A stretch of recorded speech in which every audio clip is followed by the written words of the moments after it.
Christmas की शुभकामनाएं। आपको भी जी पहले आ जाओ तो पीछे क्या कहेंगे, कब तक हो पाएगा?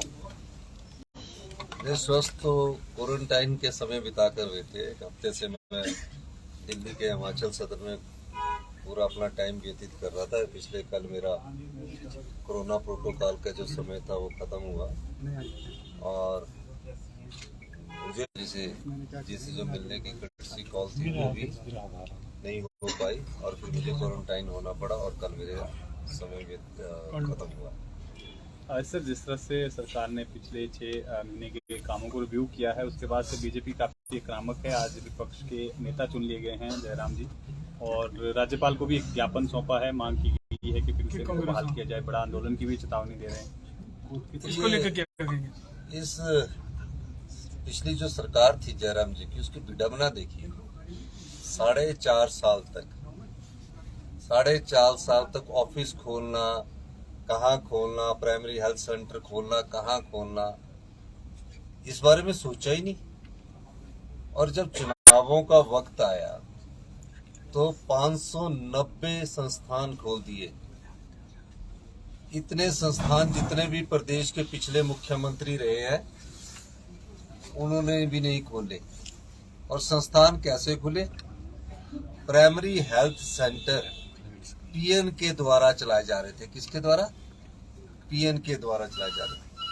और कईयों की नोटिफिकेशन हुई है, स्टाफ ही नहीं है। कोई भर्तियां हुई इन संस्थानों में, 590 संस्थानों में। जब इसका कैलकुलेशन किया गया कि इन संस्थानों को जब खोला जाए तो उसके लिए 3000 करोड़ रुपया की जरूरत है। प्रदेश में 75,000 करोड़ रुपए का बोझ है। आपने 3,000 करोड़ का प्रावधान करना था। डबल इंजन की सरकार बोलते थे, रिवाज बदलने की बात बोलते थे। आपने 3,000 करोड़ का इन संस्थानों को खोलने के लिए प्रावधान करना था। अब कोई मेडिकल हेल्थ इंस्टीट्यूशन पीएन चलाएगा? कोई सीएससी एक डॉक्टर चलाएगा? ना एक्सरे की मशीन है, ना सिटी स्कैन की मशीनें आपकी ठीक है। गवर्नेंस नाम की चीज नहीं थी। आप संस्थान खोल के राजनीतिक रोटियां तो सेक रहे थे, लेकिन लोगों ने उन संस्थानों खोलने के बाद भी, 590 संस्थान खोलने के बाद भी जनता ने आपको नकार दिया। मेरे विधायक दल की बैठक हुई, सभी 40 विधायक आए।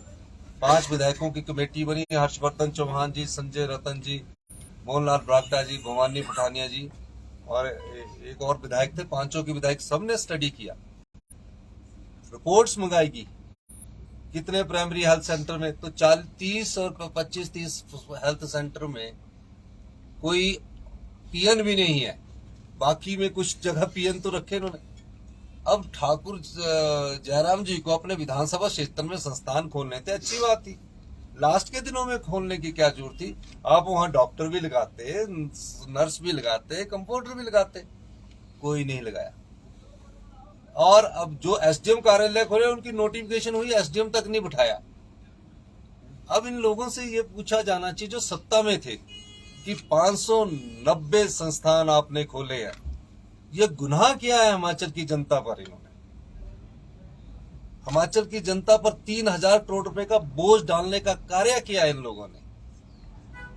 हम जनता की अदालत में पूछेंगे कि जब कभी कोई संस्थान खोलना हो तो क्या उसमें कर्मचारी और अधिकारियों की जरूरत नहीं होते? क्या सीएससी खोलनी हो, पीएससी खोलनी हो, क्या उसमें डॉक्टर नहीं लगने चाहिए? उन्हीं सीएससी से, पुराने सीएससी से डॉक्टर उठाकर वहां लगा दिए गए और जो पुराने संस्थान चलते थे उनको भी कमजोर कर दिया गया। भारतीय जनता पार्टी को इस बात का जवाब देना चाहिए।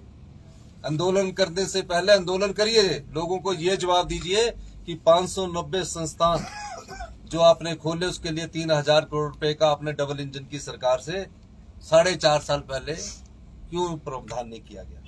ये बात बहुत स्पष्ट है कि सिर्फ राजनीतिक दृष्टिकोण से जो संस्थान खोले जाते हैं, अगली सरकार पर बोझ डालने के लिए जो सरकार खोलने जाते हैं।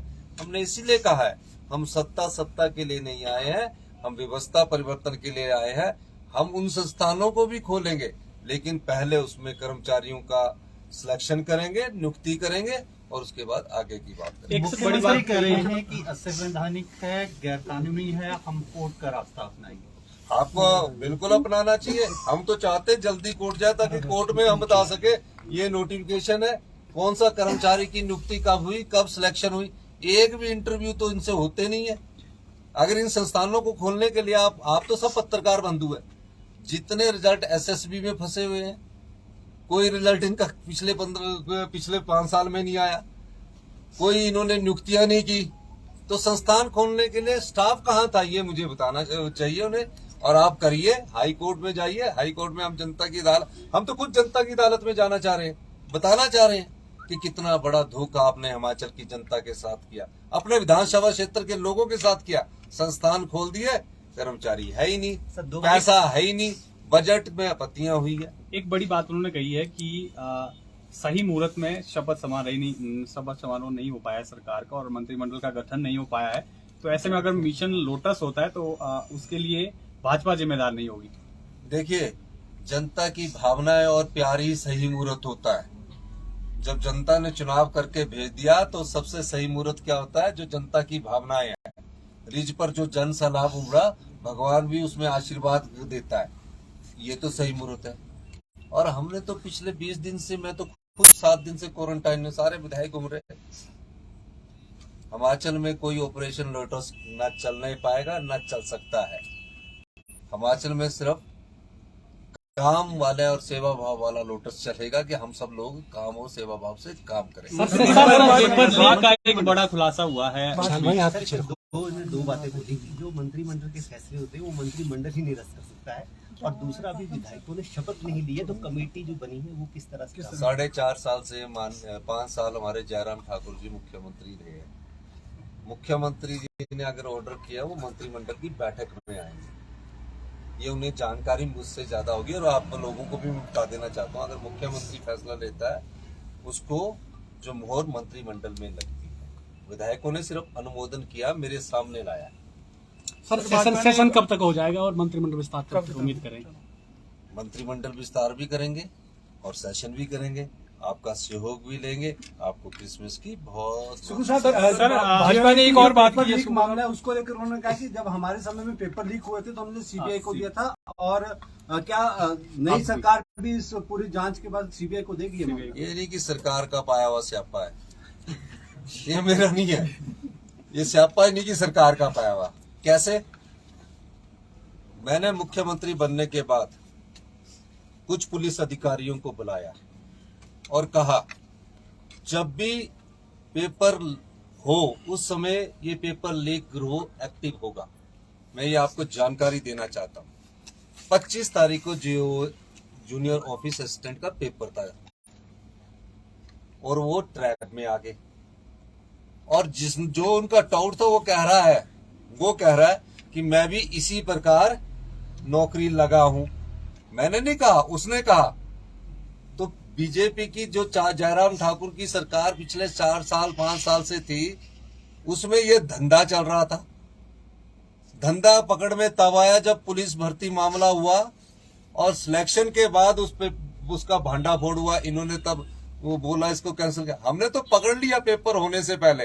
ये आपकी कारगुजारी है, ये आपकी करतूतें हैं जिनको हम साफ कर रहे हैं। हम सत्ता में इसीलिए आए हैं कि इन कारगुजारियों को, इन करतूतों को साफ करें। हम सत्ता नहीं, व्यवस्था परिवर्तन के लिए। पिछले एग्जाम की भी इंक्वायरी करेंगे। बहुत 5 साल में देखिए, मैंने एक चीज आप, सीमेंट प्लांट और ट्रक ऑपरेटर्स यूनियन के बीच में मामला है। आज ही सेक्रेटरी इंडस्ट्रीज की पिछली कमेटी मिली, मैं उनसे फीडबैक लूंगा। लेकिन मैं एक बात कह देना चाहता हूँ कि हिमाचल में जो भी सीमेंट प्लांट है, हिमाचल के लोगों को, मेरी विभाग से बात हुई है, आने वाले समय में सीमेंट सस्ता मिलेगा। ये मामला उससे जुड़ा हुआ नहीं है। ये मामला ट्रक ऑपरेटर्स और कंपनी के बीच है। वो आपसी सहमति बना रहे हैं। सरकार उस पर लॉ कानून व्यवस्था पर पूरा ध्यान रखे हुए है और आपसी सहमति बनेगी, आपको बता दी जाएगी। बहुत बहुत धन्यवाद।